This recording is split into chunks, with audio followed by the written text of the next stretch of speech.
friends, because I think you're going to find this man extremely interesting.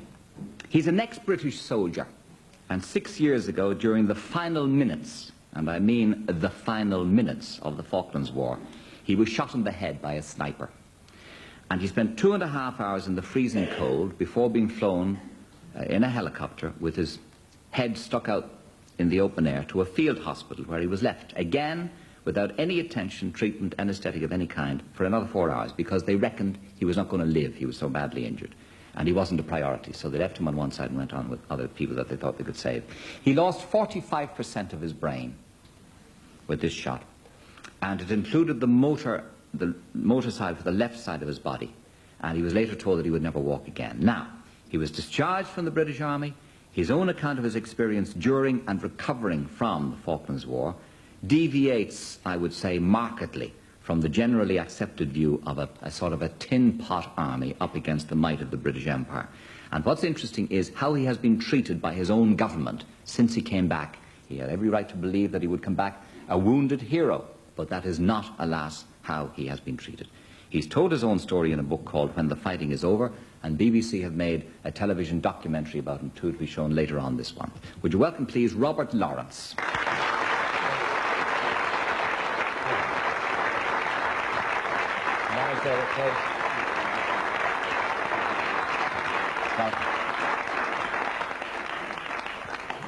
Is the left arm completely paralyzed, Robert? Yes, it is. Yeah. And the leg, just a bit? Toes and ankle have gone totally. Knee and hip are just weak now, but I managed to get them going. Tell me about the moment when you were hit in the Falklands at Tumbledown. Well, the battalion had fought the battle of Tumbledown. The majority of the battle was over. It was essential that we took the mountain before daylight, because the Argentinian artillery positions in Stanley, if they'd kept us on the mountain during daylight, they could have taken us out and counterattacked, knocking potentially the whole of the British forces back across the island and winning the war.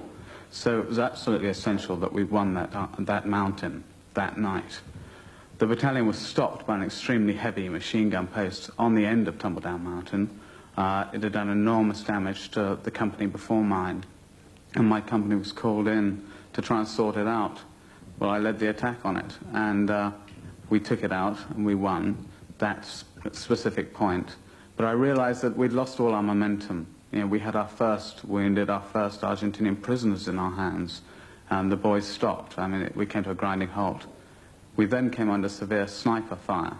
So I took a couple of my men, and we went and took out the snipers. Unfortunately, the last one I didn't see, ran past him, and the one other man with me ran past him as well. He shot us both from behind. That was the last minutes of the war? An hour and a half before the ceasefire. And can you remember what you were thinking a moment before you were shot? It's very bizarre because, contrary to everything that's happened, it's relevant that I should notice that I'd wanted to go. I was excited by it. During the battle, I thought to myself, nothing will ever matter anymore. Nothing will ever affect me anymore. I thought to myself, this is the most incredible thing. Isn't this fun? And I literally said it to someone soon, just before I was shot. Isn't this fun? Yes. And had you killed anybody at that stage? Yes. Who had killed? A large number. By shooting or by hand to hand? Did you run a bayonet through somebody? I had a very unpleasant experience during which my bayonet snapped whilst attempting to kill a man, and I had to continue, obviously. And that is when you see the guy's face and he says, please to you in English. He said please to you? Yeah. After you... Whilst I was attempting to kill him. I see. And what did you do? I had to continue. You know, I learnt my lesson in the end. The man I did pass, not killing, shot me from behind. Now, when you've talked about the images of war being manipulated, would you expand on that a little for me? Well, I think what scared me most, and I think what is the most relevant point of, if there is one, if you consider there is one, of my whole tale, is actually what happened on my return, because wars happen, and we can talk about that, but my experiences of war hopefully will not be experienced by anyone else, or if they do, you know, it's their own experience, you know, it's their own translation of the experience. What concerned me was a number of incidents happened over a period of time when I returned, and I had what I call a cynical awakening.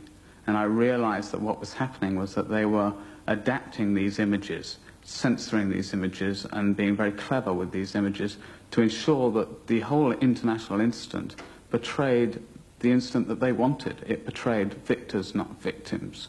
It portrayed a joyous occasion that we should all celebrate and that we should all be very proud of. Now, I happen to believe that we should be proud as a serviceman of having done such a good job.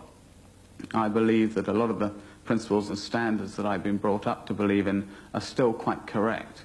What I discovered was that I feel that the rulers weren't believing in those principles and standards themselves. That came out in the version of, for instance, on my return, no wounded were allowed, no press were allowed to be there to meet the wounded, which was step one. I then discovered that a certain number of wounded seemed to have been hand-picked because they had what was seen as the right image wound. You know, they had a limp, they had the action man scar, whatever, and they were then photographed. So the wounded... You weren't? Not the people who were badly burnt or lost limbs, or in my case, had a large hole in my head. And that doesn't seem... And you were left lying, just to go back to your wound again, you were left lying for 4 hours without treatment. Were you were conscious all of that time? Fully conscious throughout the time. I think, you know, one has to be careful because I don't feel that one should look too deeply at the incidents within war. War's an extremely difficult thing to carry out. You have an enemy attempting to ruin everything you do. The reason I was left was a helicopter couldn't get in to get me out. The reason I was left waiting at the refrigeration plant was that there were other people that had to have attention. So, although it's horrific and adds to my experience, it's not the danger. That's not the worry. The worry is this manipulation, this changing of the facts, so that, for instance, at the Victory Parade, no wounded take part. At St. Paul's Cathedral during the memorial service, the wounded that went, of which I was one, were not allowed to wear uniform because we don't want to see uniformed soldiers in wheelchairs. And that's what's very worrying, very, very worrying. Yes, and then the lousy deal with the motor car. What was that? It's almost bizarre. I mean, it's almost amusing. Awful. Well, I mean, having been banned from wearing uniform, what happened was we were told that British Leyland were going to kindly give us a free motor car. How many of you? A handful, a number that they picked. And obviously they were going to give us what they saw as the best car for us, so we went along to the garage to be checked out. And the salesmen were fantastic. You know, we had a laugh where I banged my head getting into a Triumph claim, and they said, no, take it away.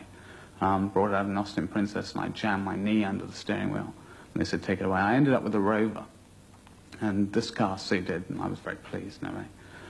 So I was then called back a couple of weeks later and told I had to wear uniform this time and wear medals. And when I arrived to receive my keys, discovered it was in fact the publicity launch of the Maestro. So we were useful suddenly in uniform.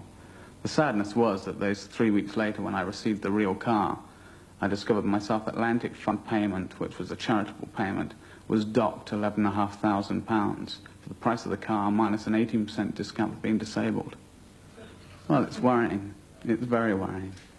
And that fund was set up specially for people like you?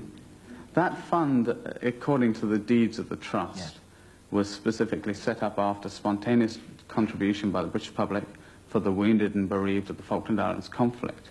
It then had added to it, and for the men of the services who have to continue to work in the arduous conditions of the South Atlantic Fund. So one worries about that as well. And they docked you the price of the car. And you had plainly been given the impression that this was a prize for you, this was a compensation yes, for you, or a little gift or whatever. Which was why we went through the process of checking the cars. In recognition of services, yes. You're married, you have a baby now, and I know you live in a country cottage because you moved out of London because you were being mugged. Looking back on it now, Robert, your father was an army man, A Royal Air Force. Royal Air Force, military man anyway, and you were born almost to be a soldier. Looking back on it now, are we talking about the total futility of war? Are we talking about complete loss of belief in war? Well, I mean, I think there has been a complete loss of belief in war, and I think that's a good thing, and I think anyone that takes part in a war stops believing in war. I think what there really has... Say that again, anybody? Anyone who takes part in the war realizes how unpleasant they are, and stops believing it, or believes rather that as much effort and cost that goes into war should first go into making sure it never happens. I think what got me was that I realized through this period afterwards that you could never believe what you were being presented through your television, through your newspapers, through any kind of reporting. And if you don't know the facts, and you don't know that the facts are true, then how can you be a democracy? How can you vote correctly? How can you use whatever few powers are left to British citizens in governing themselves? And you realize that, in fact, you're not a democracy anymore. Well, that's kind of dangerous talk coming from you with your family background and so on, because you would have been accepted as a pillar of the establishment. Yes. What rank were you? Well, I was made up to captain. I was a lieutenant. Captain in the British Army, you know, you would have certain beliefs, certain values, all of that sort of thing. And here you are talking mild subversion, when in fact we all know that all governments manipulate the media insofar as they're allowed to. Yes. And it's mean and it's underhand and it's rotten, but they all do it. Yeah. But, you know, firstly, they shouldn't, you know, Yes. And anyone who hopefully has the guts or the opportunity should point out that they shouldn't and should try and get a movement going to stop them. Secondly, one can have, other countries do have, sort of Freedom of Information Acts that govern against that kind of manipulation. I mean, it's bizarre. It appears that Great Britain is one of the few places that doesn't have it. America has it, Canada has it, Australia has it, 21 members of the European community have it. England doesn't. Join the club. Looking back on it now, what are your feelings, A, about having killed men? You see, it seems to me that it could be said that you're complaining because you're wounded, whereas didn't they always tell you that the purpose of an army is to shoot the other guy before he shoots you? That's what an army is for, to kill. You're trained to kill. And that would have been fine if you come back as a glorious hero in your uniform and your medals and all of that. But now that you're wounded, you're complaining. Yeah, I mean, it's interesting. I mean, I don't believe I am, because I'm not actually complaining about having taken part in the war. I'm proud to have actually taken part in it, because I was trained as a soldier. I went and did my duty. I won a military cross. I did my job well, and I'm proud to have done my job well. I'm proud to, in the final test, have come up with the goods. I'm not even complaining about having gone to the war. I happen to believe that by the time I sailed on the QE2, there were 11,500 armed Argentinians on the Falkland Islands, and I purely don't believe that anyone has the right, by force, to enforce their wishes on someone else. So you were in favour of the war? I was in favour of going by the time it got to the stage I went. Whether it should have ever happened in the first place is something very different. And whether, because the army then goes and sorts it out, that government should get back in is a totally different question as well. Yes, we must assume that.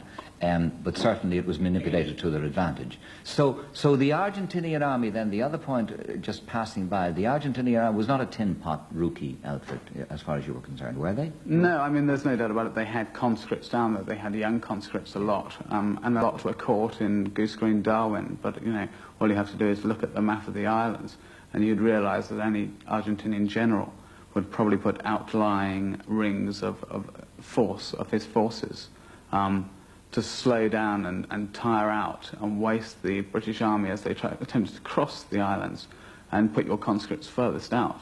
Well, of course, that meant that they were the first to be beaten, the first to be caught. They then hit the newspapers, and everyone believed from that minute onwards that that was all they had. In fact, Argentina had had its own dirty war, its own civil war going on for a number of years. They had a large military organization with a lot of equipment, a lot of money spent on them. They were being run by a military junta. Sure. Well, Galtieri has been in jail ever since. Yeah. They put him in a dungeon and threw away the key. So when you were going in, then it was tally-ho. This is wonderful fun, and the British Army were going to get these guys out, and the war was justified. And yeah, I mean, all I'm saying is that I think that I was in the wrong because of my age and because of my experience. And I believe if one's ever going to change these things or affect these things, one has to accept human nature in the first place and understand that it's potentially there.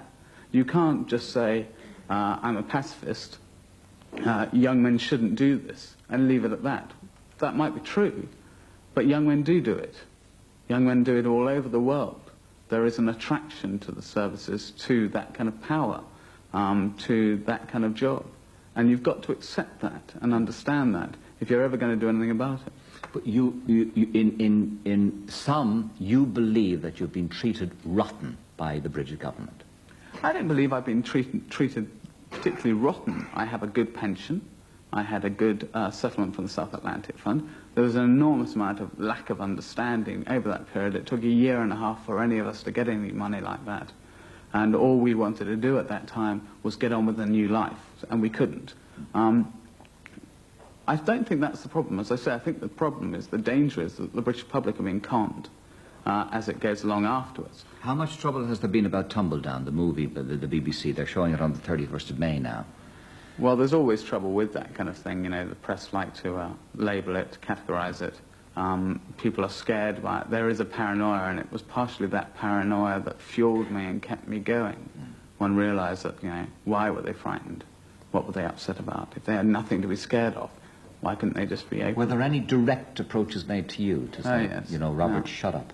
I mean, how seriously one should take them or not. I got a telephone call from a senior army officer who said, Robert, what's happened with this effing film? And I said, well, it's being effing made. And he said, well, this is just a gypsy's warning. Stop it. Well, it's interesting. Thereafter, nothing. Line one, you say, Don. Okay, I'll take line one then. Hello, line one. Good evening, Gay. Yes, sir. Good evening, Robert. I'd just like to ask you, Robert, when Tumbledown is shown and people have read your book, do you think it will change the attitude of people and the establishment towards ex-servicemen like yourself? Well, I hope partially it will. What I hope for is a bigger thing than that. I hope that in the end what will happen is that it will join a number of other things as a movement, a number of other people questioning other things, other incidents, and one will eventually end up in a situation where hopefully things are changed and things are done. But men will still go to war and politicians will still send armies into war. Presumably, unless we can stop them. Never stop them. Well, maybe not, but we can try.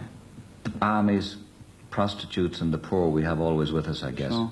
And you say, do you now regret that you ever joined the army? Do you regret I joined the army a long time ago now. Yes. I mean, it doesn't look it, but I joined the army sort of over 10 years ago, and I'm me because I've done it, and it's part and parcel of me and can't be separated now.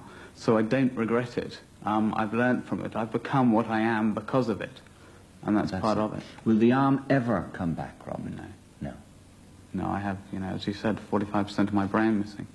I have a 4.5 by 3.5 inch hole here. Filled in with what? Acrylic. Acrylic. But the hair has grown right over it. Yes, I have a scar that starts there and runs across the top and across the top here. Because it blew from the inside out. The bullet was doing 3,800 feet per second. And where did it go in? Back here. And came out there. It came out through the... went right through and out. Right through the brain, right down the other side. I saw photographs of you on the operating table, which were quite gruesome. I mean, you should be dead, there's no doubt about it. Another millimetre either way? Well, it shouldn't have to be another millimetre. It should kill you. The way a high-velocity bullet works is that the piece of lead is travelling so fast, it builds an air turbulence around it and a vacuum behind it, and that's what does the destruction. Do you know, what a daft question, do you know what happened to the guy who shot you?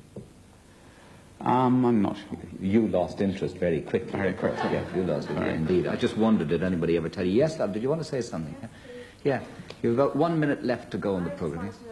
What's his own feelings if his own family wants to join up with the army, any army? He has a little fella called Conrad. How old is he? It's 5 months. 5 months. It's a bit small at the moment. Yeah. Well, if he ever did, I think what I'd do was similar to what my father did, which was ensure that hopefully he understands the realities of what he might be asked to do, the realities of the job, its limitations. I think what I would add to it that my father never added to me was that if anything ever goes wrong, and I think it applies to a lot of organisations in this world in general now, don't expect any of the loyalty to be returned, because it won't be. And I think that applies to a lot of organisations now. Politicians the world over, that's it. And is your 5-month-old son, is he showing any fighting? Is he fighting? He fights a lot. He fights all right. He fights all right, you can bet on it. Robert Lawrence's book is called When the Fighting is Over, remarkably good title. A personal story of the battle for Tumbledown Mountain and its aftermath. Thank you for joining us, Robert. We wish you well. Thank you very much. Robert Lawrence.